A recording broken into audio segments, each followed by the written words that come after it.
Alright guys, hey now, welcome back to Duct Tape and a Butter Knife. Today's video is going to be a bit different.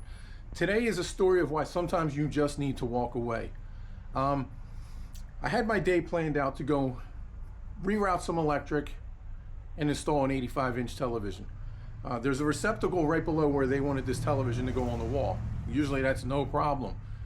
But this receptacle was wired into the basement light switch. So the only way this receptacle in their living room worked is if their basement lights were on. And to turn that switch on, you had to leave the living room, go around into the kitchen, all the way to the end of the kitchen to get to the basement stairs and flip the switch on. And again, you have to have all of your lights, and they have a good amount of them down there, turned on for a basement to watch television. So you can imagine the electric bills just going skyrocket. You're paying more than double for just having the television on. So I needed to figure out where that was tied in and why. Trying to figure out why. The only thing I can think is they were downstairs. This was my initial thought. They were downstairs thinking, okay, I need electric. We're going to put a switch up here. We're going to put a receptacle up here. And they were testing and they say, hey, I have power. Let's use this wire. Well, of course they have power because all the lights in the basement are on. So of course they're going to have power. I can only assume they worked on this live, because had they turned the switch off or the breaker off, which is a whole nother story, they would have noticed that now all the basement lights are off and thought, at least me, I would have thought, maybe I shouldn't use this line because it's running to the basement lights. Well, nope. The geniuses that did this, a qualified licensed electrician is what they were told. He also redid their whole kitchen. So he was he a contractor? Was he an electrician? Was he a GC? Did he sub this out? No, he did all this himself, apparently. So this is a friend of the homeowner's nephew, or the nephew knew of him, used him before, something, but it was all done through the nephew. So I just assumed when I was there on Saturday that the house was like this and they just moved into it. Well, they remodeled it. The house was built in 1952, so they wanted everything modern. So they got a whole new kitchen, recessed lighting, all throughout the first floor. It's a single story. I counted at least 32 in a small house. To me, way overkill, way overkill. I think there was 12 or 13 or something like that in their kitchen, which I like a bright kitchen. But I mean, if you turn all those lights on, you can see through people. It's so bright. It's like having an x-ray machine in there. Way overkill. So I couldn't find this wire in the basement. So I went up and I pulled the receptacle out and I realized the wire's going up. So I'm like, okay. I'm looking around. It's got to be up in the attic, right? I go up in the attic and it is a disaster. It had flooring down up there, you know, just 4x8 sheets all over the place. Well, half of them were just ripped up and thrown everywhere so this guy could put his lights in. He didn't even bother to sit them back in place. Nothing. Just, they were just thrown everywhere. I'll show some video of it. A total disaster. When I was up there, I noticed junction boxes all over the place, just laying there, no covers on them. All of the junction boxes for the lights, not a single bushing in any one of them. So it's just the wires pushed in and that's it. And it's not even as bad as, you know, just the casing was pushed in and that's all you could see. No, you could see the actual exposed wire hanging out everywhere, everywhere. I found splices that weren't in boxes. I saw a plug coming up from the ceiling and plugged into a receptacle. So that meant that something in their basement is plugged in up in the attic. I'm sure that wire is not UL listed to be in a wall. I don't know what it was. It was somewhere over the kitchen sink, I think it was. But it just a disaster. I went down because they kept saying, oh, he's an electrician. He's a licensed electrician. That's what they told us. That's what they told us. This guy also put in a new panel for them. And I asked him, "Are you sure this guy's an electrician?" Because I wanted to go down and see this. I'll show a picture of it. Now you tell me any electrician that's going to put a panel in like this. I didn't even take the cover off. As soon as I opened the door, I knew it was no electrician that did this. There were 3 labels in the whole panel. Now you have to label every breaker when you do the panel. It just blows my mind. And so I told them that I don't feel comfortable working on this, because as soon as I attach to anything, it becomes my problem. If your house burns down because of this, it's my problem. I need to fix it if I go into it. I told him about all the things that were wrong. I'll throw up some pictures here, just where I planted myself up top into the attic. Sorry, not the basement, the attic. Just where I planted myself in the attic, just turning around, taking picture. That's like 10 or 11 pictures of just stuff that was wrong. I told them it all needs to be corrected. They want me to give them a quote to come back, basically fix everything that I can see. Like I said, it was at least 32 of the lights. They all need to be redone. The junction boxes need to be properly covered. The wiring needs to be pushed in. I haven't checked any of the connections, so I don't know if they're any good. I just don't trust anything that this guy's done. It's a complete nightmare. So I had to pack my stuff up and say, this is what's happening. I'm not comfortable with doing anything unless this is remedied. So I have to walk away. So I shot myself in the foot, kind of, because my day went down, and now I'm standing in my garage instead of working, making money. But they do want to get an estimate on how much it's going to cost to fix just what I see. And I explained to them, I'm only going to quote you for what I saw, but as I'm working, I may find more things that may drive that price up higher. I don't know exactly what I'm going to need to do to fix this, but if I see it, it's got to be fixed. It's a fire hazard. Stuff's just laying around up there. Metal laying on a sharp edge of a case. It's not good. Another thing, he's got 2 ceiling fans that this guy put up. I don't know if they're in a correct ceiling fan box.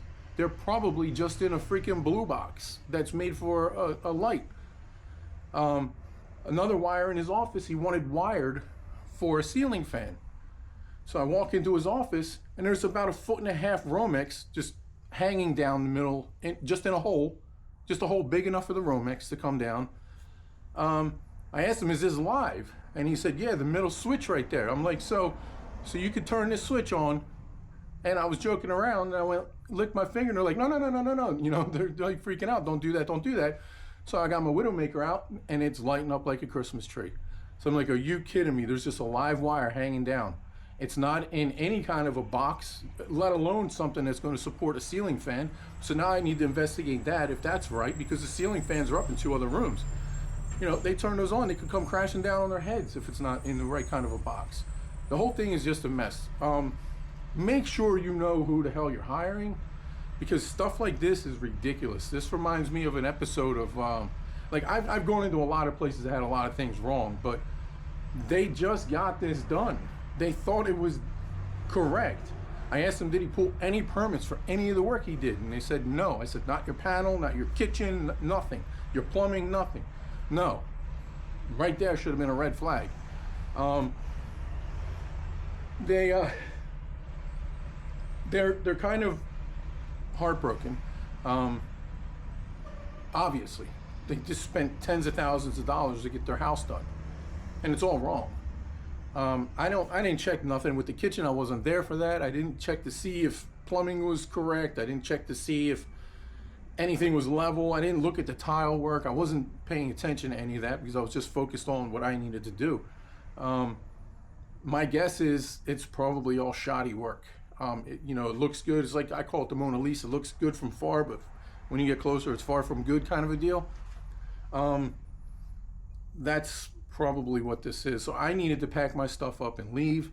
They got in touch with the the nephew while I was there, and I spoke to the nephew on the phone, and I was trying not to be a dick about it, but I just said, this is ridiculous. This should never have been allowed to go on. And he was insisting that this guy is a licensed electrician. He knows what he's doing. He's done other work before. And I said, based on what I've seen, he shouldn't be allowed to plug anything in, let alone wire anything. I told him what all was wrong. I sent those pictures to all the pictures that I took over to the homeowners so that they have something. Apparently, the story that I got from the nephew now is that he wasn't finished. He needed to come back to finish still. I said, they've been here for 5 months. When was he planning to come back and finish? This is all work that should have been done as you were going along. This is not work that you come back later to finish. You know what I'm talking about. The junction box is for the puck lights, right? You put a grommet in there, you shove the wire in, you make your connections, you close the box, you're done. What about that need for? Why would you have to come back to fix that? All the junctions that you're making everywhere, you're putting them you're putting all of them in a junction box because there's open junctions just laying on the fiberglass upstairs. But the ones that are in the boxes, why aren't they just pushed in with a cover on top of it?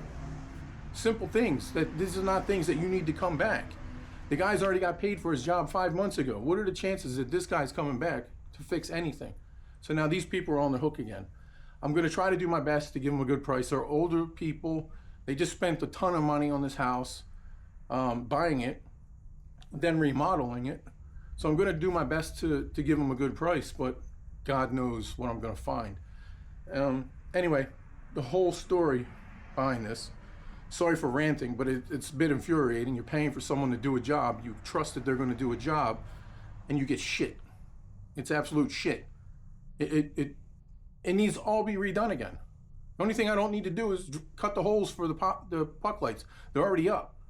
Everything needs to be rewired. Then I still need to go back and do the cameras that they wanted to do. If they're going to have the budget for the cameras after this, I don't know. If they're going to have the budget for rewiring and hanging a television, I don't know. But these are safety hazards that they need to get adjusted correctly. They need to be repaired and done right, like yesterday. So everything else is secondary at this point. But I had to grab my tools and tell them I'm not touching anything. I put the receptacle back together, put it back in the wall exactly how I found it, closed it all back up, told them, sorry, you have no TV today. So now I need to go inside and start pricing out how much I'm going to charge them to fix 32 lights, countless junction boxes, and God knows what else. I told them I'm going to have to price out for what I can see plus an allowance. And once it gets past that allowance, we're going to have to talk more money. I'm going to build some in there because I know as I'm going along, I'm going to find more things that are wrong. So if I don't find that much stuff, which I doubt, I'll say, look, we're going to take the price back down a little bit to this price. But moral of the story is sometimes it's better just to pack your shit and go. You don't want to be dealing with someone else's nightmare because the minute you touch it, it becomes your problem. I'm not willing to put my name or my company at risk for something happening. God forbid the house burns down and these people die. I don't want that on my conscience. I have $2 million insurance. Is that going to cover me if they come after me to sue me? I don't know. I don't want to take that chance. But yeah, sometimes it's just better to walk away, boys and girls. Sorry for the long-winded rant, but it's ridiculous. So hopefully I'll get this out to them. They'll say okay, and I'll bring you guys along while I'm fixing all these screw-ups. It's going to be a whole day, probably just in the attic, of repairing whatever is wrong. Just up there before I go anywhere else. I'm kind of afraid to pull that panel off, pull the cover off the panel, and see what's in there. This is one of those things that I think it's going to cost them more money than they're going to have, just to repair it the correct way. Maybe this guy gave them a really low price and they were like, oh, this is perfect. But you get what you pay for sometimes, boys and girls. So do your homework on these guys.